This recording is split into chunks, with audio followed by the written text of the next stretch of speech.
नमस्कार दोस्तों। आज हम बात करेंगे एक 11 अप्रैल को सुप्रीम कोर्ट का एक जजमेंट आया है और ये जजमेंट एक आम इंसान के लिए भी जानना आवश्यक है।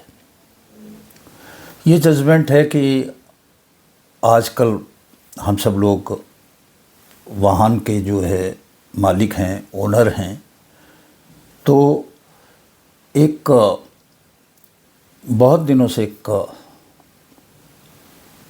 कानून है जिसके बारे में हम बात करते हैं कि अगर आपने अपनी गाड़ी बेच दी है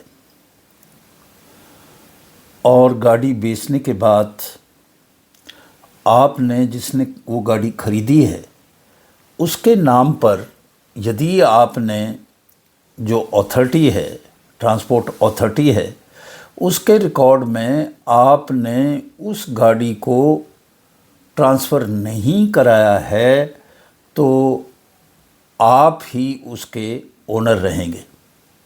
हालांकि आपने वो गाड़ी बेच दी है, सेल लेटर पे दस्तखत कर लिए हैं या गिफ्ट दे दी है और उसका जो गाड़ी है उसका फिजिकल पोजीशन भी दे दिया है, गाड़ी हैंडओवर भी कर दी है, पैसे ले लिए हैं, सब कुछ कर लिया है। परंतु यदि अथॉरिटी के रिकॉर्ड में वो गाड़ी नहीं चढ़ी है ख़रीदार के नाम पर, तो आप ही उसके ओनर माने जाएंगे। कल को वो गाड़ी कुछ भी कर दे तो क्योंकि रिकॉर्ड में आपका नाम है तो आपके ही पास पुलिस भी आएगी और आपको ही परेशानी होगी। तो दोस्तों, ये जो मुकदमा है जिसकी मैं आज बात कर रहा हूँ, जो सुप्रीम कोर्ट ने डिसाइड किया है, ये इस प्रकार है कि एक इंडिपेंडेंट एमएलए हैं अरुणाचल प्रदेश के, जो एक तेजू वहाँ पे कॉन्स्टिट्यूंसी है, तेजू उसके हैं और इनका नाम है करीखो करी। तो जब इन्होंने इलेक्शन के लिए इन्फॉर्मेशन दी तो इन्होंने 3 इनके पास गाड़ियाँ थीं जो ये कायदे में पहले बेच चुके थे, परंतु उन गाड़ियों को जिन लोगों ने ख़रीदा उनके नाम पे इन्होंने ट्रांसफ़र नहीं कराया। तो ये इन्फॉर्मेशन इन्होंने उस अपनी जो चुनाव आयोग को कैंडिडेट इन्फॉर्मेशन देते हैं उसमें ये चीज़ नहीं बताई। इसमें जो है दूसरी जो पार्टी है उसने इनके ऊपर जो है केस कर दिया, कहा कि साहब इन्होंने जो है तथ्यों को छुपाया है, ये इन गाड़ियों के ओनर हैं और इन्होंने ये इन्फॉर्मेशन चुनाव आयोग को नहीं बताई, लिहाजा इनका जो कैंडिडेचर है, उम्मीदवारी थी जो, और ये जो एमएलए बन गए, इसको कैंसिल कर दिया जाए।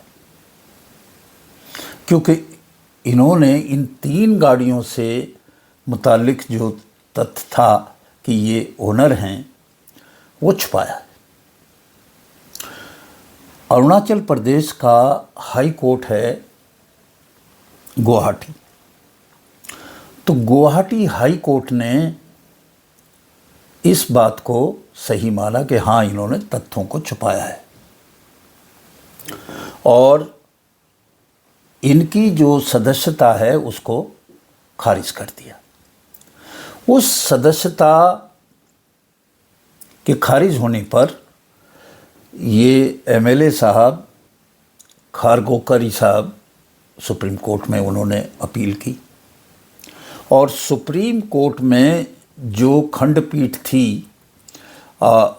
जस्टिस अनिरुद्ध बोस और जस्टिस संजय कुमार की जो खंडपीठ थी उसने इस मसले को सुना और उन्होंने एक नई व्यवस्था दी जिसका प्रभाव हम सभी पे, जो भी व्हीकल ओनर हैं जो बेच रहे हैं, उनके ऊपर पड़ेगा। तो उन्होंने ये कहा कि भाई अगर अथॉरिटी के रिकॉर्ड में ओनरशिप, जो परचेज जिसने किया है उसको सेलर, बेचने वाला खरीदने वाले के नाम पे यदि ट्रांसफ़र नहीं कराता है तो वो जो है उसकी जो सेल है वो अमान्य नहीं है। सेल तो हो गई और वो उसका मालिक भी नहीं, क्योंकि अथॉरिटी में रजिस्ट्रेशन का चेंज कराया नहीं है, इसलिए उसकी सेल को अमान्य माना जाए, ये गलत है। तो इसमें जो सुप्रीम कोर्ट ने व्यवस्था दी कि जो नए मालिक के नाम पे ट्रांसफ़र नहीं करते वाहन को, रजिस्ट्रेशन जो है वो नहीं कराते, तो इससे जो लेन देन हुआ है वो अमान्य नहीं होगा, यानी कि सेल तो हो गई। अब ये प्रोविज़न आया कहाँ से था कि साहब उसको रजिस्ट्रेशन कराना पड़ेगा, उसके नाम पे जो ख़रीदार है, ये बेचने वाले की जिम्मेदारी है। ये सेक्शन 50 है, धारा 50 है मोटर व्हीकल एक्ट 1988 की।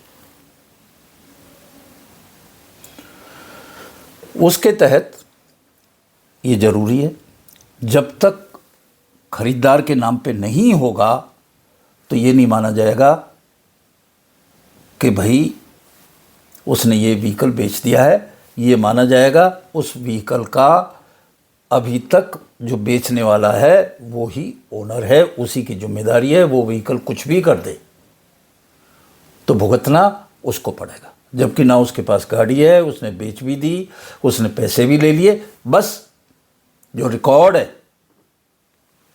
अथॉरिटी का उसमें उसने चेंज नहीं कराया।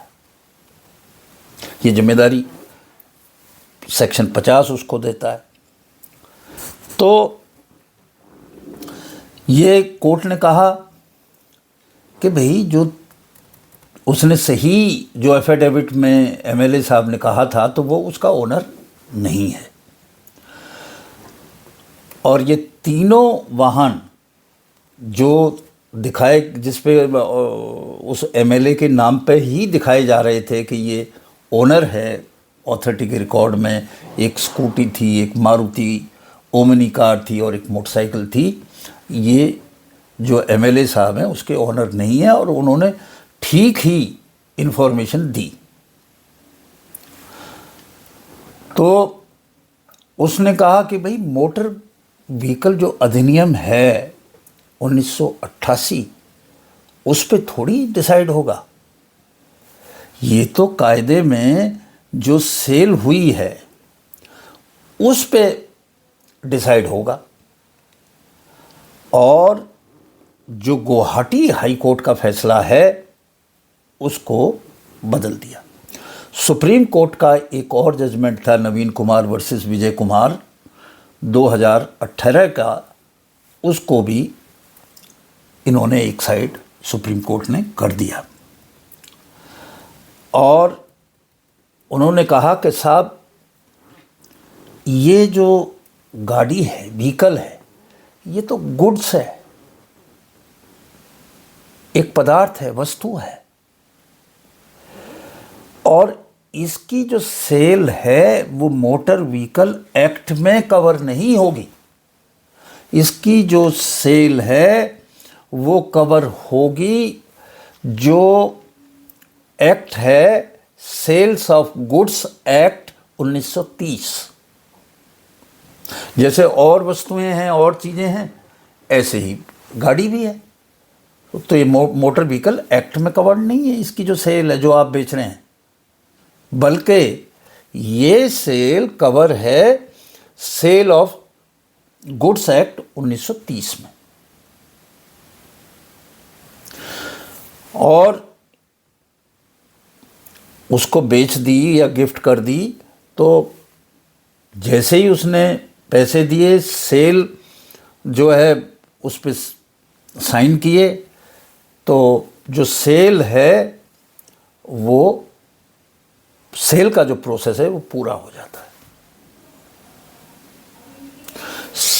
फिर से मैं कहता हूँ, सेल का प्रोसेस जैसे ही किसी ने अपनी गाड़ी को दूसरे आदमी को दिया, उससे पैसे लिए, उससे सेल लेटर पे साइन करा लिए, तो जो प्रोसेस सेल का है, जो प्रक्रिया है बेचने की, उसको सुप्रीम कोर्ट ने कहा कि वो इतना भर करने से कंप्लीट हो जाती है। अब जो रजिस्ट्रेशन कराना है अथॉरिटी में, वो तो इसके बाद की प्रक्रिया है, वो सेल का हिस्सा नहीं है। ये बहुत अच्छी व्यवस्था है।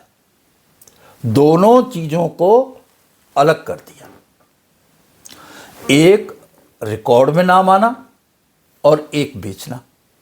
उनका कि भाई विक्रय जो है इसका वो कंप्लीट हो जाता है, इतना करने पे पैसे ले लिए, फिजिकल पोजीशन दे दिया, गाड़ी उसे दे दी, हैंड ओवर कर दी और सेल लेटर पे साइन करा ली। अब जो बेचने वाला है वो उसका मालिक नहीं रहा, उस गाड़ी का मालिक खरीदने वाला हो गया। और ये जो रजिस्ट्रेशन की ज़रूरत है कि दूसरे के नाम पे जो बेचने वाला है, जो खरीदने वाला है, उसके नाम पे उसका रिकॉर्ड में आया ट्रांसपोर्ट अथॉरिटी में, ये सेल से बाहर की प्रक्रिया है। बड़ा अच्छा डिसीजन है ये। वो कराते नहीं थे, जो खरीदने वाले हैं उनका भी वो इंटरेस्ट लेते नहीं थे और गाड़ियां नाम पे चलती रहती थी, और वो बेचारे कभी ट्रैफिक का चालान आ रहा है, कभी कुछ और हो रहा है, कभी उस गाड़ी से कोई क्राइम हो गया, वो बेचारे दुखी होते रहते थे ओनर जो, जबकि उसका गाड़ी से कोई मतलब नहीं। एक अच्छा निर्णय सुप्रीम कोर्ट का आया है और उन्होंने कहा कि भाई आप जो गुवाहाटी का निर्णय है इसका है, उन्होंने सही कहा कि ये गाड़ी जो है उसको मेंशन नहीं किया क्योंकि उसका वो ओनर नहीं। तो दोस्तों एक बहुत ही अच्छा निर्णय आया है और इसमें जो है और लोगों को भी फ़ायदा होगा और सुप्रीम कोर्ट का एक बड़ा निर्णायक और ऐतिहासिक निर्णय जिससे बहुत लोगों को राहत मिलेगी। कई लोग गाड़ियों को जानबूझ के चेंज नहीं कराते थे ओनरशिप गाड़ी की, तो अब उनको एक ये बड़ी राहत है इस मुकदमे में। इसका हम स्वागत करते हैं और मैंने इसको प्रयास किया कि सरल शब्दों में आपको बताऊं और आइंदा भी कुछ उपयोगी कानून के जजमेंट होंगे तो उनको मैं आपके सामने लाता रहूँगा। आज बस इतना ही। नमस्कार।